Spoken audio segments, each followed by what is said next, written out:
Welcome to the White Sox Recap Podcast. I am Ryan McGuffey. Well, as promised, we've been talking about doing a podcast as we hit the Thanksgiving Day holiday and turn the corner into the winter meetings, that the White Sox can compete if they put together a team with roughly $100 million payroll.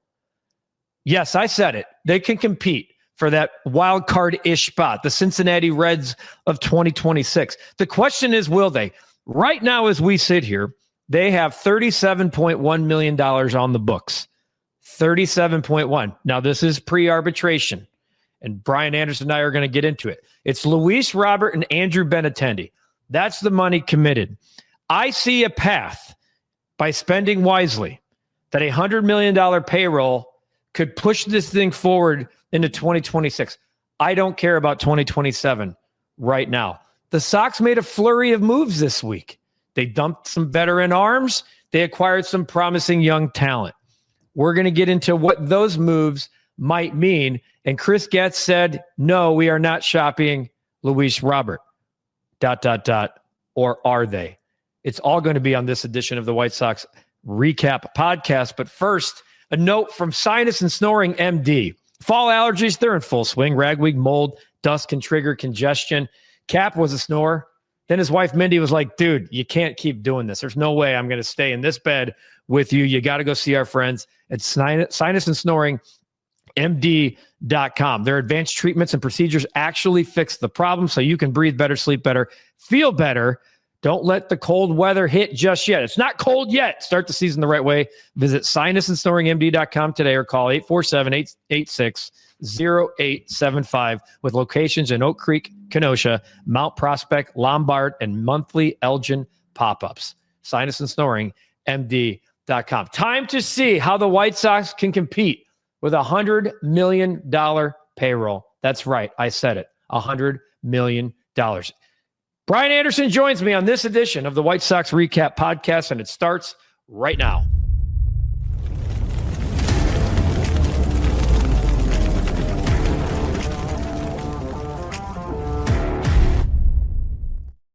All right, BA, good to see you, my friend. And, look, we've been talking about a path. You and I have been wanting the White Sox to spend money now for a couple of years. Now, we're not talking – look, I got a list here, and before we get into the flurry, there's like 20 pages of wasted paper right here. You know why? Kyle Tucker's name's on here. Kyle Schwarber's name's on here. Pete Alonso's name's on here.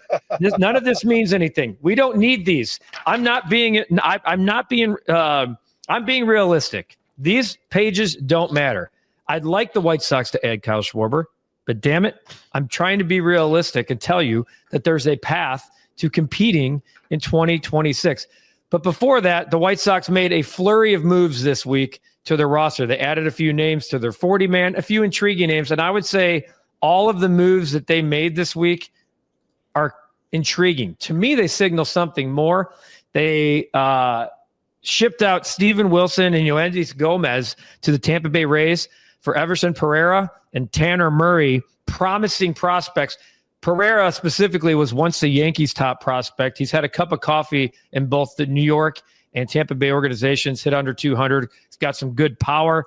I think if Luis Robert stays, he could be a fourth outfielder, Michael Tauchman type player. If he goes, though, you have insurance right now. Frazier Ellard, a surprise retirement. Chris Getz got into that yesterday as we taped this in Meeting the Meter. Duncan David and Chris Murphy, acquired from the Boston Red Sox for a minor league catcher that the White Sox were never going to have up here in Ronnie Hernandez. So some promising young pieces. The White Sox shipped out about 100 major league innings to get Pereira. So kind of table that for now. Your take on some of these moves, of the shuffling of the deck before we get into how the White Sox can compete? Yeah, first things first, man. $100 million is a lot. I think back when I played, and you're like, no, 100 million. You're like, hey, man, Konerko made 12, Jim made 16, Jermaine made 9, Garland made 9. You're like, hey, isn't that under 100 million? So I'm a little jaded. I have to get with the times, man. Yeah, let me tell you, $100 million payrolls this year. You have to every single team in baseball, with the exception of the Pittsburgh Pirates, the A's, the Rays, the Marlins, and the White Sox. Those are the teams that did not have $100 million payroll. Yeah, no, there's no doubt. I mean, it's obviously that's bare minimum. That's bottom of the barrel right now. But in regards to those pieces you picked up, that's crucial, man. The White Sox need outfield depth. They get that in Pereira. The Tanner Murray kid, you sleep on him. I think he hit 16, 18 homers last year in Durham, right? Like that doesn't happen. That doesn't happen easily. High teens to 20, that translates, and you get those kids with a Derek Shulman, a new hitting coach, and you never know what could happen. A change of scenery is always big. But I really love the Chris Murphy one the most. I believe he adds the most value. It's a left-handed arm, spot start, length in the bullpen. I think he eats up innings for you. I think that he could be effective too against right-handed pitching. I like that move. I think you got to go get the Eric. Is it Fetty, right? Like you got to go get the Eric Fettys of the world. You got to find a couple. The White Sox, you want them to go spend and go get a couple players for 2 for 20, 3 for 39. That's fine, but they need a couple. They need a couple diamonds in the rough for sure. Yeah, I do like the move to get Murphy as well. Coming off Tommy John in 2024, did show some flashes with the Red Sox this year. So there are some names on here that are intriguing to me as we turn the page now and talk about this $100 million payroll. You heard the two names that the White Sox are committed to right now. $37.1 million. I know arbitration's coming. For two players it is. Yeah. I'm telling you right now, Chris Getz would love to move Luis Robert. I know he said that in his availability on Wednesday of this week that they're not shopping him and they plan on him in a White Sox. I know that's table. Let me ask you this. Very rarely, because we're equally yoked. That's a relationship term, even though we're not dating. Let me ask you this. I think we're both tired of the Luis Robert experiment. Not for 20 million, right? I like the kid. Any million. I don't give a well. Any million. But you and I both know by signing him to that 1-year deal makes him attractive to about 25 other teams. You don't sign him in hopes that he has a breakout year, because what's the upside to that? We've talked about it before. Let's just say Luis Robert goes off in spring training. He did last year. Move him, his price tag. I know, but let's just say he goes off this year. He's not coming back. Like he's not going to. His price tag just goes up. This will be the last year he ever plays for the White Sox. Period. Oh God, please, from your lips to God's ears. But I'm telling you, I do think I wouldn't be surprised if there was some package trade that linked him to one of the White Sox young players right now. I'm not saying it's possible. I'm not giving you any inside information. I'm just letting you know that I think there are teams that are figuring out their books. And once some of the dominoes start to fall at the winter meetings, and some teams are like, oh, shit, we missed this guy. We need to add that guy. I think it's more likely than not that Luis Robert does start the season with the White Sox. I do. And to me, at the deadline, you have to move him no matter what, unless you're doing some of the things that we talk about here, and the White Sox are 5 games over at the All-Star break, and he's a piece of it, and you're going to try to get a wild card spot. I would say unless. I would still move him anyway, but that's just me. All right. But to your point though, before we start adding players, don't sleep on a Benintendi trade either. And I say that because if he's healthy, you look at like a former team of his, like the Royals or Boston, right? If they need some veteran leadership or a piece or a bat late, and or let's just say he starts, and let's say someone gets hurt, they'll take on the majority of that contract, or at least split it with the White Sox. Right now, if you told the White Sox you could dump $7.5 million and ship him for a player, they're doing it. 100%. We keep talking about Robert. You're right. Benintendi, not his fault. He signed 5 for 75. That was the package he got. He's a solid player too. Probably the value of the contract at the time. It just hasn't worked here, and he's a misfit now. He's just a misfit. So let's get into some of the guys. We've talked about Cedric Mullins many times here. I'm adding Cedric Mullins. That's something I'd like to see happen after the podcast is over. So what do you think gets him? What number? Yeah, unfortunately for the White Sox, I think he's going to get to a multi-year deal. I think they're going to have to pony up for 2 or 3. All right, so I don't think you're getting if you're paying 3 years for our guy. Here, he's not even on the list in the top 50. I've seen him anywhere from 1 to 6 to 1 to 8. So let's say the White Sox go 1 for 10, because there's going to be a tax. But I'm going to say this. Chris said it yesterday. You come here, there is opportunity. He's become kind of a fourth outfielder, 3-day-a-week guy for a contender. That's a fact. If he wants to be an everyday guy, BA, he can come here for probably an extra $1.5 million, or maybe he gets a 1+ club option type situation, which they never take if they play well. Yeah, right. So, but I'm adding that right now to the corner. I don't think Michael Tauchman's the one guy, because Steven Wilson was traded. He was arbitration eligible, so he's out. Tauchman's the one guy that's ARB eligible. The number's somewhere around 3.6. I don't know if the White Sox tender him a contract. I don't. Yeah, it's tough because you like his I like him a lot. Presence. I like him as a player, and my God, now again, I have to get out of the early 2000s mindset of yes, you do. 3.5 million is for a 3.7, 4 million is a lot. I mean, I think Gordon Beckham and Chris Getz would get that like an arbitration, right? So to go grab him and give him 3.5 for a year, I think you got to do it. The White Sox you're saying yes to talk, but I'm saying no. No. I don't know what the White Sox will do. They should, because you can't.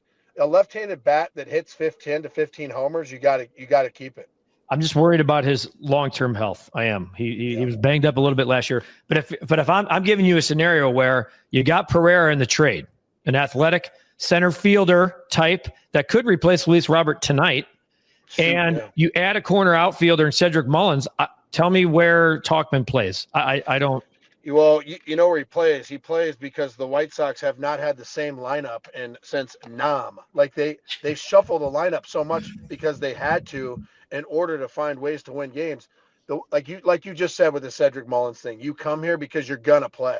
Like even if you have an atrocious spring training, like someone's gonna go down or someone's gonna get hurt or they're not gonna play well, or the White Sox are gonna get off to a bad start and you're in. So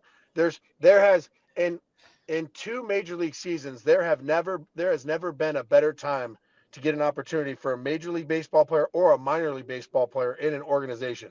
I agreed with that, but I'm giving you an opportunity to say that you have both opportunity and another opportunity to push the envelope forward here. Because as they're currently constructed, I think they're a 65-win team today. I do. They don't have enough pitching. They do not have enough pitching. So let's start the base payroll at 37-1. We're going to do the arbitration. There's another 24 players plus your 40-man. Let's pump this puppy up to 60. Okay, let's go with 60 million. So we got 40 million to spend. All right. I don't think it's going to take 10 million to get Cedric Mullins, but we're going to give him 10. Give it round up. Treat yourself to rounding up. Let's Cedric Mullins is part of our team. Cedric Mullins is part of our team at 70. I'm not offering a $3.6 million contract to Michael Tauchman now. I'm letting him walk. Okay. So we're at 70 million. We need pitching.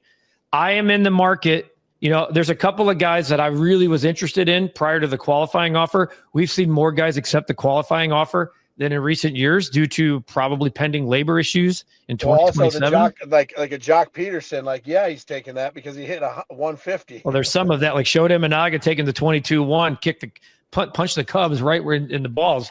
But it is what it is. I was really interested in Brandon Woodruff as a reclamation project. He stayed with the Brewers. Jack Flaherty was interesting to me, but he opted into his $20 million option. I thought for sure that he would be a great setup. Like he's got the grit. He's got that that quiet presence, that quiet strength about him.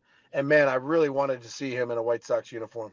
Okay, so what if I told you like a Zach Littell, Jose Quintana combo coming here? Zach Littell this is kind of his one shot. He's been like a major league middle reliever for most of his career. The last 2 years, he's put together some good numbers. He was traded last year to the Reds from the Rays. I'll give you his numbers. I think he threw 186 innings last year, 186 and 2/3. He was 10-8 with a 381. In the year before that, 2024, he made 29 starts and had a 363. That's excellent. So I'm thinking like a 2. Now, judging where you find him, I think ESPN has him at 2 for 18.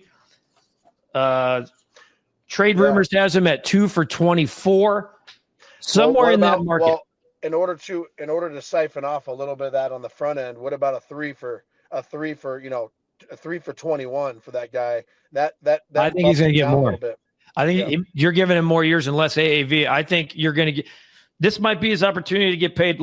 I'll give him of the two. Let's go with the 2 for 24. So now you're going 12 for Zach Littell. I think you get Jose Quintana at a Martin Perez. Would this be his third stint with the White Sox, or does he come play the Sox a lot? Yeah, I think it'd be his second. I think you can't count the Cubs and the Brewers, even though it feels like White Sox. So if I say right. Quintana knows this, he's like in the $5 million range. Pretty quickly here, we're up to $87 million, and people are going, Guff, you're at $100 million here pretty quick. Yeah, but let me tell you this, Guff. We have to ask ourselves one question, and that is, what arm can they bring in to not necessarily have a great ERA, not necessarily, to sit there and just carve people up? Who is going to keep the White Sox in games the longest and eat up innings? Because they're just, even if they call up a Hagen Smith or let them break camp, or some of the younger guys like Smitty, they're not going to let these guys throw 200 plus innings. They're just not. That's exactly my point, which is why you don't have enough pitching. And you learned last year, quite frankly, I really still believe this. You have 2 starters on your staff right now. You have 2. You have Shane Smith, you have Davis Martin, and combined, they've thrown 400 career innings?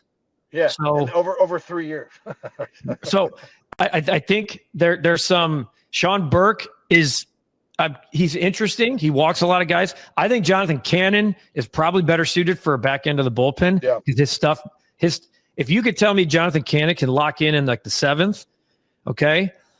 I'm spending some money up here, by the way, I'm getting a closer this year. I'm bringing a 9th inning guy in as part of my package. Yeah, go get Aroldis Chapman. He's re-signed with the Reds. I know, but I just like, can he come here once? He's played on every team. Might as well ship him over here. Why is Kenley Jansen not talked about more? Here's the deal. I know what every GM's instant thing to go to is that he's got too much wear and tear. But like you had brought up the previous podcast, and we had before, who cares? Like, give the guy $10 million and let him come. Just, hey, he's win or lose, he's going to do it. He's going to do it as a pro. Like, there's no like walking the yard, giving up a bunch of homers. It's like, hey, he gets hit around, then so be it. But the 95 mile an hour cutter doesn't grow on trees, man. He had a 2.59 ERA, 59 innings last year, 57 strikeouts. He had 29 saves. Okay. He had 29 saves for a team that finished way up the tracks in the LA Angels. I can't believe he wasn't traded at the break. He had an 0.94 whip. And I'm not saying that that's sustainable, but I want a guy at least show me your bullpen. I mean, we talked about the White Sox in 1-run games last year. It's pathetic. And if you have any hope to improve on because we should be happy. 60-win team. Okay, well, I'm done celebrating. If you take our team last year, take the White Sox team last year, and you have Kenley Jansen, the White Sox win 70 games. Like, I agree with that. So because you just the 1-run games, just 15 and 36 probability, 15 and 36. Yeah, they're 20 and 20 or whatever the case may be. They're or 25 and 25. Like, if you play 500 baseball in 1-run games, that's the sad part. That's not elite, but it's good. Like, it keeps you in the season, right? It keeps you competitive. Yeah, when you look at the White Sox and blown saves, they had 24 of them. So God, because they didn't have a defined guy back there. Jordan Leisure led the team in saves. I mean, okay. I'm going to give you Kenley Jansen's name. I'm going to give you Kyle Finnegan's name. Kyle Finnegan. You like Finnegan. Yeah. I do. But Finnegan probably earned himself a 2-year deal as a setup guy. But if you're offering him 9th inning role, I think that's intriguing to a guy who still thinks he can do it and was a former All-Star. I'm saying be creative at the back end. I'm going to establish $10 million to a closer. Okay. Yeah. I'm at 97 really quick here. So that tells me there's a trade in the mix. I'm going to go over budget here, which is not surprising. What about? Well, before we put our foots in our mouths, we'll give ourselves a buffer of ±7, so 93 to 107. Well, here, let's just do this. We're at $97 million right now. I'm just going to tell you, this is what I've added, and this is what you're going to spring training with. Okay, your current young core as constructed. You're going to spring training with Luis Robert and Andrew Benintendi. You're going with Cedric Mullins, Zach Littell, Jose Quintana, and Kenley Jansen. I love it. I like. You want to know why I like it? Because look at what they gave. Look at the options we had last year. And I'm going to tell you right now, there's going to be an arm in the White Sox current rotation, like a Burke. I've watched that guy pitch. I've watched the stuff he has with the, again, new pitching coach, fresh start to the season. Limit those walks, man. That guy's serviceable. He could be a fourth or fifth starter and get you 8 to 10 wins. I think if he just continues to grow. But you need run support. You need longevity. You got to throw strikes, man. Agreed. But you can't. That's why I'm signing 2 veterans. I'm signing. Like Martin Perez was a great ad last year, and then he blew out, and good for him for working his way back, because once he hit the 60-day IL, I thought it was all but gone. But you have a new pitching coach, Zach Bove. You have Brian Bannister, who's put together quite the lab on the south side. I know that there's guys out that they're looking at, like I am, that are their list better not just be the same list I printed out. But hey, What would you give me? What would you give me if I could get that list? If I could be like, hey, Getsy, I won't tell anybody. I'll up your salary. I'll up your salary. Okay, so I'm going to give you a name. I'm going to give you a name here because I was in on the Josh Naylor flirtation until he immediately signed 5 years, 92.5. The Sox weren't going there. They weren't going. Well, it's not terrible. It's 24 a year, 23 a year. Yeah. I mean, that's right for Naylor. And I don't think that's a terrible, like, he saw something in Seattle and was like, hell yeah, I'm here. You know who I'm going to. Great place to play, man. It's a great baseball town. Do you want to know who I'm flirting with that probably doesn't fit the budget, but can be Kyle Schwarber for sure. Oh, I know God, you. no. I love him. Flirting. I'd marry Kyle Schwarber. There's no there's no flirtation. I would just open the checkbook, and that one you'd have to overpay. I got a guy for you in his mid-30s who instantly hits 40 home runs for you, plays average to a tick, maybe a little tick below average at third base at this point, because right now, who's your third baseman? Oh my gosh. I mean, you ask yourself, are they going to move over? I don't think they're going to move Montgomery, like a Vargas or somebody. Who knows?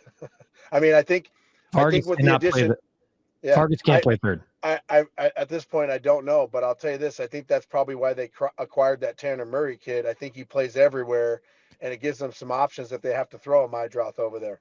Okay, so I agree with you that Hagen Smith is going to be here in 2026. Noah Schultz will be on the. I think right now Hagen Smith is leapfrogged. I think you'd agree. He's jumped in front of Noah Schultz. Oh, but I'm telling you right now, healthy, with no, like, I'm dominant spring, healthy, no setbacks, like no forearm pain, no shoulder impingement, no setbacks. He's breaking camp. I'm not going to go that far yet, but I hear what you're saying. Okay, so I'm back on the third base train. Lenin Sosa had a great year for, I guess, surprise year. Fundamentally, he's not a great baseball player. Defensively, I mean, dude, I think there's stuff. I do think the moves made this week, to me, tell me there's more coming. They do. What are you trying to get, Matt Chapman? No. You ready? And he may just tell you to go, eat dirt, pound grass, or whatever, because he's at this point in his career only wants to win. And there's going to be a lot of suitors for him that have extra money and can bring him into a team that's trying to win a championship. Eugenio Suarez. Go get him. I don't think you're going to, first of all, I don't think you're going to command more than a 3-year deal. I'm wondering, because the Sox don't do this, but I would do this. You want to give what if Eugenio Suarez had a 3-year deal and every year was an opt-out? Every year was an opt-out and you're paying him $25 per. Yeah, okay, now look. I can't stand the opt-outs. I mean, I don't care about I've never seen it like I hate them because, I mean, teams bury players like that. They obviously get rid of them, and then every player that has a mildly good year just opts out every time because they get hit free agency. BA, that's okay in this case. That's okay. He opts out at the end of 2026. You're off the books anyway. Maybe you trade him at the deadline, okay? Because he's hit 25 homers before the All-Star break, and it just hasn't taken off. Now, I just added $25 million to the payroll to the other additions. Now I'm at 122, and you're going, Guff, okay, that's not realistic. And that's now, Jerry's calling the program going, Guff, easy now. Jerry's going, dude, who is this guy, and what is he doing? I got one for you. Let me ask you this, though. Okay. So now you have to I have to strip. I'm trying to be reasonable here in the $100 million range. Maybe I go over budget. Maybe Zach Littell is not on your staff now. So you go Cedric Mullins, Jose Quintana, Kenley Jansen, Eugenio Suarez, and you're sitting at 110. But Jerry goes, the books are closed come the deadline because you went over budget. Yeah, you got to give yourself some wiggle room there. But, do you really, though? You're a flipping 101 win team the last 2 years, 41 and 60. Hey, you know all the stuff I'm going through personally right now. And let me tell you, I have beat my head up against the door being like, but why won't they do this? And I have to remind myself because they're not. But my point, putting heat. No. I'm not letting that. I'm not just trying to be like, okay, yeah, you're right. I'm putting more heat on the White Sox front office. I'm putting more heat on Chris Getz because right now, if the White Sox, let's just say if they did $110 million, which I know what I'm saying, you're asking them to jump.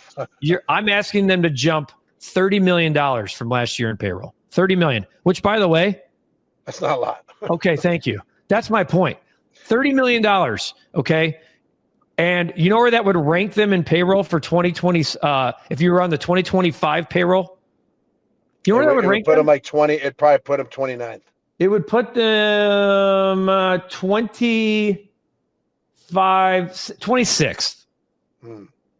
26th. So, 24th. So, okay.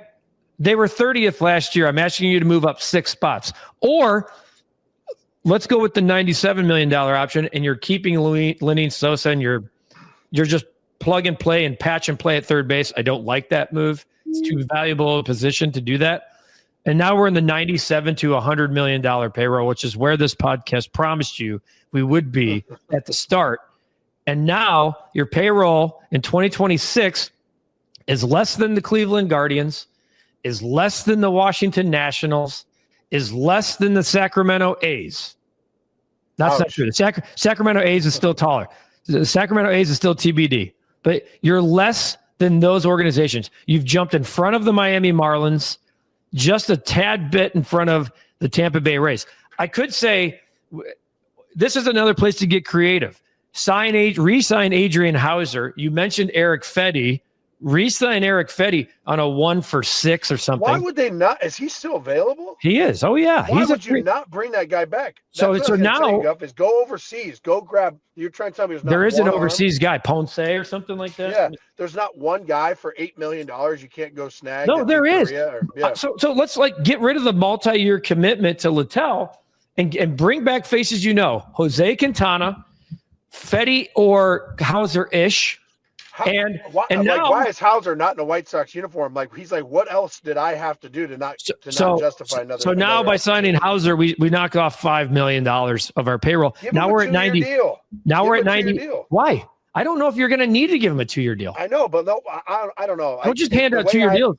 The way I operate as a general manager or as a leader in a leadership role is I think you reward the guys that do it the right way. And for me, he's still a trade chip in June, right? And it's like in June, July. It doesn't matter anyways. But I think you give them that job security. I think players play better with job security. I just think they do. All right, so here we go. In a situation like that. We are now – okay, I just gave you a package of $122 million, okay? This is not Hauser or – this is like Littell. This is like a 2-year, $24 million pitcher. So plug him – let's just use Littell for now. It could be somebody else. And a Quintana Hauser type. Okay, those are the two. I'm also giving you Eugenio Suarez, Kenley Jansen, and Cedric Mullins. The path to making that happen is Luis Roberts traded beforehand. And now you're probably eating some kind of money on the return. Like you're taking somebody else's bad Luis Robert, and maybe it's not $20 million because you're sweetening the pot with a younger player. So, but you're taking, dude, you're right at 105 to 110. And You have Pereira playing center field, Cedric Mullins in the corner. You have Eugenio Suarez that's going to hit 35 to 40. No doubt about it, hitting cleanup. You don't care about his on-base percentage. He's playing third base. Miguel Vargas can play first base, whatever. You can figure out first base later. We got Colson Montgomery, Chase Mydroth, Kyle Teal playing catcher. And your rotation has 2 vets in it. And, oh, by the way, you have the guy with the most career saves, most active career saves in the 9th inning, and you can work backwards from there. Or Kyle Finnegan. I want to give you one more scenario. Give me one more. I got one more scenario for you, and you're going to love this one. Andrew Benintendi, Luis Robert, before spring training ends, whether they have great springs, something that the White Sox see that's worth a value. They shave both those guys. Get rid of both those guys before the spring. And what do you do with that $35 million? Well, first off, I don't think it's as easy as somebody taking 30. If 27. you think, okay, I don't give a shit what the scenario is. If you're finding me any scenario where you unload both those players and you only are paying 7.1, the package I just told you better happen. It better happen because now. But that's what I mean. And I'm going to look right into the camera here on this one. Chris, go pound the table a little bit because you got momentum here. You have momentum. You know, a year ago, we're doing this podcast. Every single person in baseball would laugh us down the block. And you might still be doing it now. I am sick of acquiring players that were former number 1 prospects to hope because they have an opportunity here and they have a runway. Now they can actually. Curtis Meade does not look like a guy to me. Miguel Vargas has shown flashes, but I don't know if he's ever going to take off. Add to what you have. You have a strong core. Kyle Teal's a dude. Colson Montgomery is a dude. Edgar Carroll looks like a guy. You got stud pitchers coming. You are going to have more players. Braden Montgomery is knocking on your front door right flipping now. Don't wait. Don't do what the last rebuild did, which was hand the keys over to all of your kids. Do not do that. Give some veteran presence in that clubhouse that's been there and done that and can help shape this group and take them to somewhere that you might not know they can go quicker than you may have thought while being within budget. That's what I'm asking. That's why I think $100 million payroll. I'm not asking for 150. I'm not asking for 125. Yeah. I'm being realistic here to say, Jerry, do it before the sport is ruined, before the sport closes its doors in 2027. If you do that, you're going to kill all the flipping momentum. 18 to 34 ratings were up for the first time in 2 decades in this sport. You are going to close those doors if you shut the sport down in 2027. Give this fan base something, a carrot, a cookie, and not just rookies and guys are, Colson Montgomery might hit 40. He might hit 40 this year, but put some protection around him and a guy named Eugenio Suarez. Help your kids out. Help them evolve and take the next step by spending just a little bit of extra money. And I know 25 to 30 million is a lot more than a little bit of money, but in the grand scheme of baseball terms and seeing where you would rank in the payroll, et cetera, it's not that much. And you know what? Your fan base deserves it. You got Justin Ishbia talking about being a steward out there, the future steward of the game, that he's out here listening to the fan base. He wants to take in as much information as possible. Well, Jerry, you're the current steward. Do it. Give them something back. Give yourself something back and sign a couple of guys that have done it for a long period of time and show them that you actually have rookie core that can take this thing to another step in a shitty division when you got the Twins rebuilding, the Royals spinning their tires, the Tigers who have a little bit more of a window open, and the Guardians who have been doing this the right way, their way for 15 to 20 years. You can compete in 2026 in the AL Central by doing a little bit more. Yeah. Hey, man. That's all I got. There's nothing else to say that's well said, but brother. Hey, sometimes you just got to sit back and let your brother take the reins, baby. So of all these guys, what's the most realistic? Are the White Sox going to have an $80 million payroll? No, they're gonna spend, but I think they're going to spend money on maybe 1 or 2 players, but they're going to get creative. I think they're going to get creative more than they're going to open up the checkbook. Creative to me tells me there's a trade. Sure, and I hope so. And it might be a trade that might make you raise eyebrows. Huh? Yeah, but I just love the Hauser and Fetty type bringing them back. Like, again, you're going to bring Quintana back, but you're not going to bring those guys back? Give me a break. I like just the lefty-righty veteran combo. I love Quintana too. Not a better clubhouse guy. And by the way, I don't care if Quintana's got a 4.30 ERA. You know why? Because I know how many innings he's going to just sit there and take the ball every 4.30, dude. Yeah. That's like second on our team. That's a. If you have a starting rotation with a combined ERA in the fours, you're doing pretty good. No, I just want some.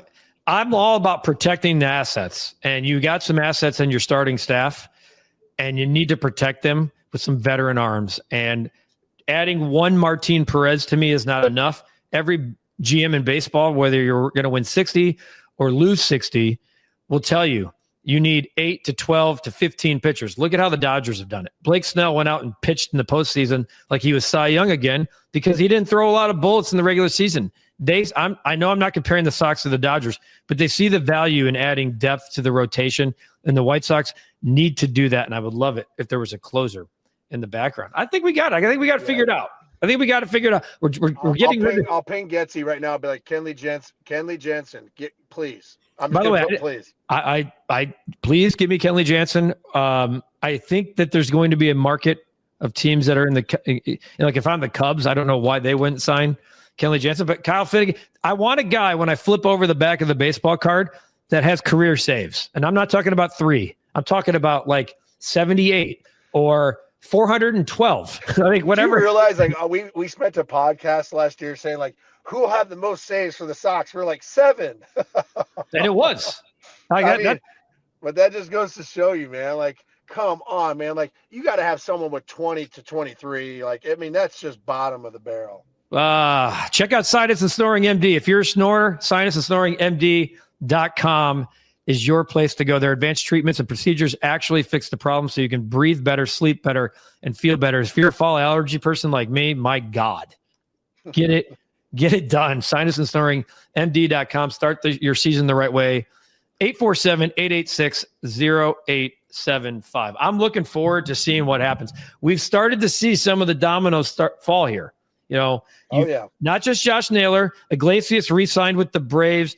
Like, we're seeing some. I didn't even mention a guy like Ryan O'Hearn, which could be in the mix for the White Sox. But like, we're talking about names, Guff. Like it, and again, you're not wrong to want them because it makes sense. But we need to remind ourselves we're living in a fantasy world. At no point were the White Sox in on Naylor. Like at 95, we're like, what? Like, dude.